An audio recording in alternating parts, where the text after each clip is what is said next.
जो लोग मेरे इस चैनल पर नए हैं या फिर मेरा ये वीडियो किसी और सोशल मीडिया प्लेटफॉर्म पर देख रहे हैं, वो मेरा YouTube channel political Tamasha with doctor Arshi को सब्सक्राइब करके वहां पे लगी बेल आइकॉन को जरूर दबा दें, ताकि आपको हमारे आने वाले हर वीडियो की अपडेट्स मिलती रहे।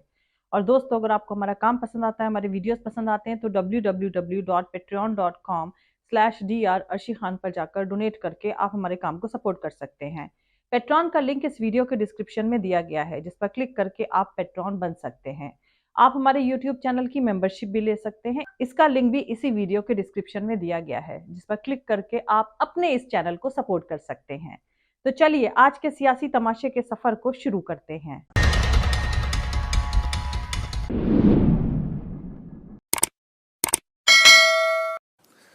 दस जून से मणिपुर के जितने भी वरिष्ठ नेतागण हैं, सिविल सोसाइटीज के लीडर्स हैं, पॉलिटिकल लीडर्स हैं, और सिर्फ हमारे नहीं, भारतीय जनता पार्टी के भी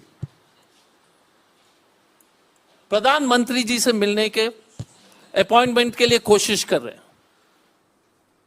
नरेंद्र मोदी जी से मिलने के लिए 10 जून से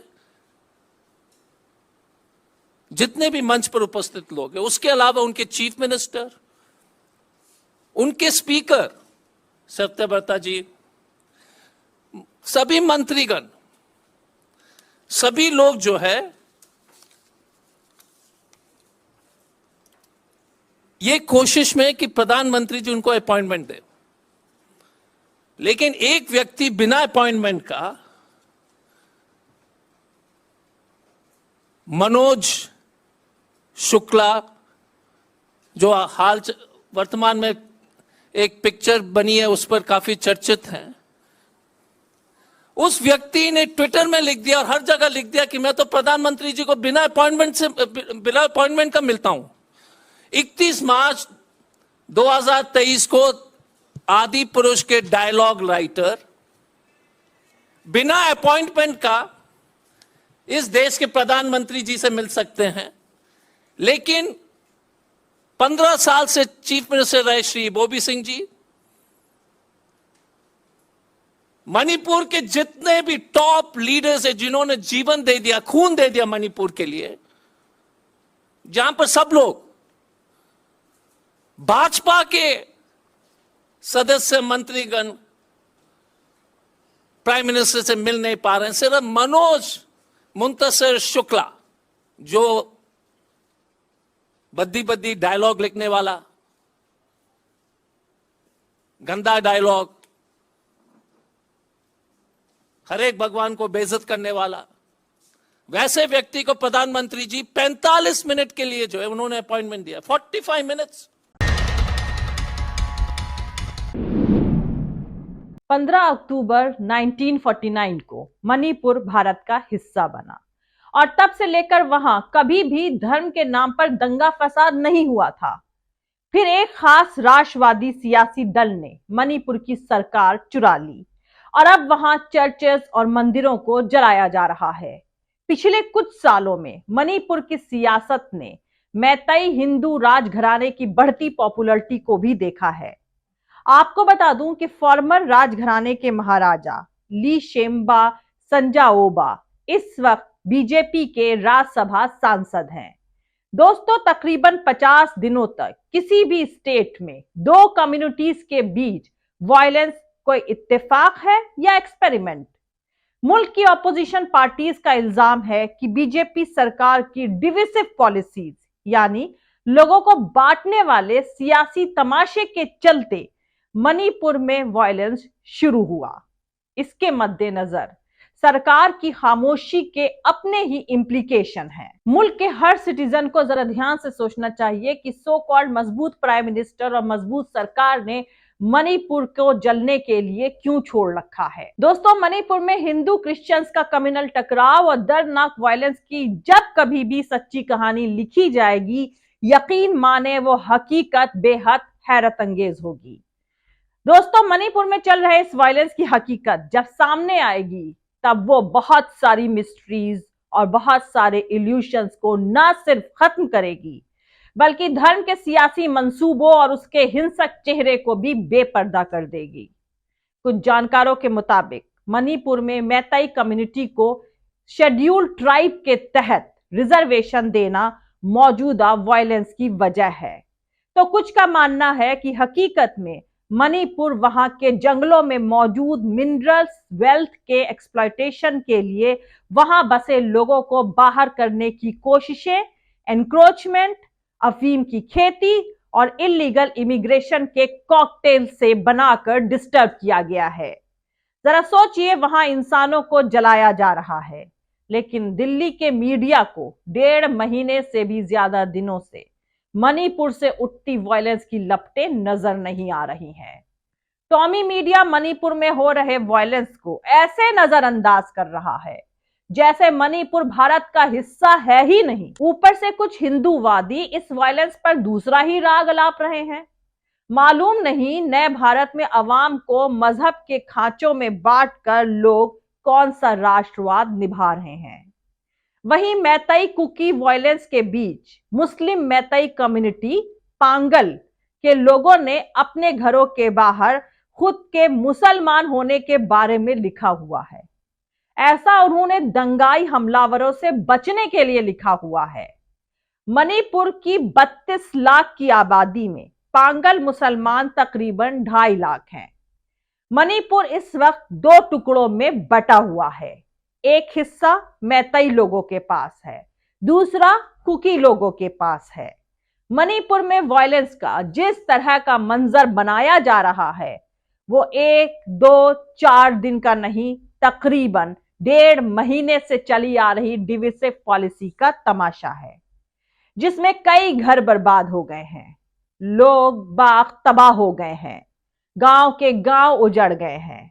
जिस तरह की फॉल्ट लाइंस अब यहां दिख रही हैं, उससे ऐसा लगता है कि ये दरार लंबे वक्त के लिए पड़ चुकी है। दोस्तों, आजादी के बाद से ईसाई मजहब मानने वाली कुकी कम्युनिटी को शेड्यूल्ड ट्राइब यानी अनुसूचित जनजाति का दर्जा मिला हुआ है, जबकि मैतेई हिंदू कम्युनिटी में कुछ को रिजर्वेशन नहीं मिला, जबकि कुछ शेड्यूल्ड कास्ट बने और कुछ को ओबीसी का दर्जा मिला। झगड़े की वजह यही है क्योंकि मैतेई लोग कुकी इलाके में जमीन नहीं खरीद सकते हैं और अब वो भी ट्राइब यानी जनजाति का दर्जा चाहते हैं। मणिपुर की मैतेई कम्युनिटी खुद को शेड्यूल्ड ट्राइब में शामिल करने की मांग कर रही है और यही मांग आगे चलकर मौजूदा झगड़े की वजह बनी। जाहिर है मसला जमीन पर हक का है।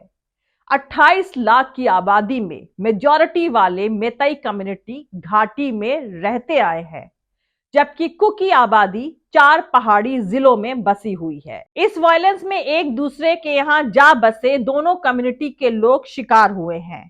दूसरी तरफ मणिपुर में मैतेई मुसलमान और नागा भी हैं जो इस वायलेंस में अछूते रहे हैं। दोस्तों, मणिपुर लोगों के हिंदू होने का इतिहास भी खासा अलग है। मणिपुर लोग कभी भी किसी धर्म को लेकर के कट्टरवादी नहीं रहे हैं। हाँ, 19वीं सदी में जरूर एक दौर था जब यहाँ राजशाही के दौरान हिंदू धर्म को थोपा गया था, लेकिन लंबे वक्त ये चीज नहीं चली। लेकिन हकीकत ये है कि हिंसा के इस दौर में मौतें और नुकसान दोनों साइड का हुआ है। फिलहाल 50,000 से भी ज्यादा लोग राहत शिविरों में भाग करके पनाह लिए हुए हैं, जिनमें कुकी और मैतेई दोनों ही शामिल हैं। राजधानी इंफाल में स्टेडियम के बगल में एक यूथ हॉस्टल है, जिसे इन दिनों एक राहत शिविर में तब्दील कर दिया गया है।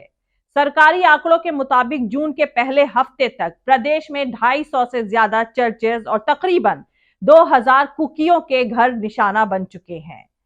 चुरा चांदपुर में कुकी क्रिश्चियन लीडर्स फेलोशिप के चीफ पादरी हाउ किप थोंगखोसे ने बीबीसी को बताया है कि कुकी कम्युनिटी बहुत ज्यादा परेशान है और उसका भरोसा सरकार पर अब नहीं रहा है, क्योंकि राज्य सरकार ने उस मॉब को नहीं रोका जो चर्चेज और इंसानों और कुकी की प्रॉपर्टीज पर हमला कर रहे थे। इसीलिए ये दौर कुकी कम्युनिटी के लिए बेहद मुश्किल दौर है। चुरा चांदपुर में कुकी क्रिश्चियन लीडर्स फेलोशिप के चीफ पादरी हाउ किप थोंगखोसे के मुताबिक ये जातीय वायलेंस ही है, लेकिन भारतीय हिंदुओं को खुश करने के लिए ही चर्चेस पर हमले हुए हैं। वैसे दोस्तों, गुस्सा दोनों कम्युनिटी का बराबर सा ही लग रहा है, क्योंकि सरकारी आंकड़ों के मुताबिक 100 मंदिरों के अलावा 2000 मैतई घरों पर भी हमला हुआ है। पर कड़वी हकीकत यह है कि वायलेंस, आगजनी, हत्याओं और दंगों के तकरीबन 50 दिन में 120 से ज्यादा मौतें हो चुकी हैं। 50,000 से ज्यादा लोग बेघर हो चुके हैं। मणिपुर जल रहा है। अनगिनत घर, सरकारी बिल्डिंग, स्कूल्स, चर्चेस, मंदिर जला दिए गए हैं। एक केंद्रीय मंत्री, एक राज्य सरकार की मंत्री समेत कई नेताओं के रेजिडेंसेस जला दिए गए हैं। मणिपुर के तमाम नेता और पार्टियां मोदी सरकार से मदद मांग रही हैं, लेकिन मजबूत प्रधानमंत्री और मजबूत होम मिनिस्टर समेत समूची मोदी सरकार हैरत अंगेज तरीके से खामोश है। अब समझने वाली बात यह है कि आखिर प्रधानमंत्री की क्या मजबूरी है कि वो एक अपील तक अमन बनाने के लिए नहीं कर पा रहे हैं। इंडियन आर्मी के एक retired officer lieutenant general L Nishikant Singh ने 15 जून को एक ट्वीट किया था, जिसमें उन्होंने लिखा था कि मैं मणिपुर में रहने वाला एक साधारण इंडियन हूं जो रिटायरमेंट के बाद की जिंदगी जी रहा हूं। मणिपुर अब स्टेटलेस हो चुका है। लीबिया, लेबनान, नाइजीरिया, सीरिया जैसे मुल्कों की तरह कोई भी कभी भी जिंदगी और प्रॉपर्टी को तबाह कर सकता है। ऐसा लगता है कि मणिपुर को अपने हाल पर छोड़ दिया गया है। कोई सुन रहा है? वैसे दोस्तों, आप लोगों को बता दूं कि ये वही जनरल निशिकांत सिंह हैं जो ट्विटर पर नरेंद्र मोदी के कसीदे पढ़ने के साथ ऑपोजिशन पार्टीज के नेताओं के बारे में इनडिसेंट और वल्गर बातें लिखते रहे हैं। उनके इस ट्वीट के बाद उनके कुछ पुराने ट्वीट शेयर करके लोगों ने सवाल पूछे। खैर दोस्तों, वीडियो के शुरू में भी मैंने कहा था कि तकरीबन 50 दिन तक किसी स्टेट में दो कम्युनिटीज के बीच वायलेंस कोइंसिडेंट है या नफरत की लेबोरेटरी का कोई न्यू एक्सपेरिमेंट?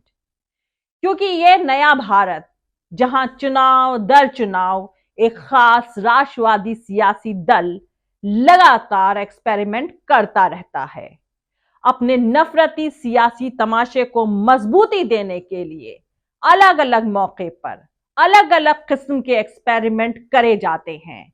लेकिन इस बार मणिपुर में किया गया ये हिंदू वर्सेस क्रिश्चियन वाला एक्सपेरिमेंट गले की हड्डी बन चुका है।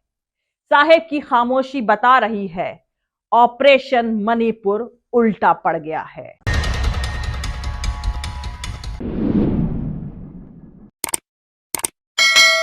मिलते हैं अगले वीडियो में किसी दूसरे नए सियासी तमाशे के साथ। जय हिंद, सत्यमेव जयते, अल्लाह हाफिज। दोस्तों, हमारा पूरा वीडियो और दूसरे और वीडियोस देखने के लिए हमारा YouTube channel political Tamasha with doctor Arshi को सब्सक्राइब करके वहां पे लगी बेल आइकॉन को जरूर दबा दें, ताकि आपको हमारे आने वाले हर वीडियो की अपडेट्स मिलती रहे। और दोस्तों, अगर आपको हमारा काम पसंद आता है, हमारे वीडियोस पसंद आते हैं, तो www.patreon.com/dr अर्शी खान पर जाकर डोनेट करके आप हमारे काम को सपोर्ट कर सकते हैं। पेट्रॉन का लिंक इस वीडियो के डिस्क्रिप्शन में दिया गया है, जिस पर क्लिक करके आप पेट्रॉन बन सकते हैं। आप अपने इस YouTube चैनल की मेंबरशिप भी ले सकते हैं।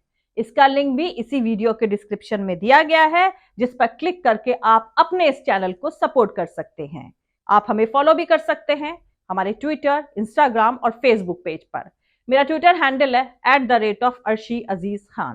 Thank you. मिलते हैं अगले वीडियो में।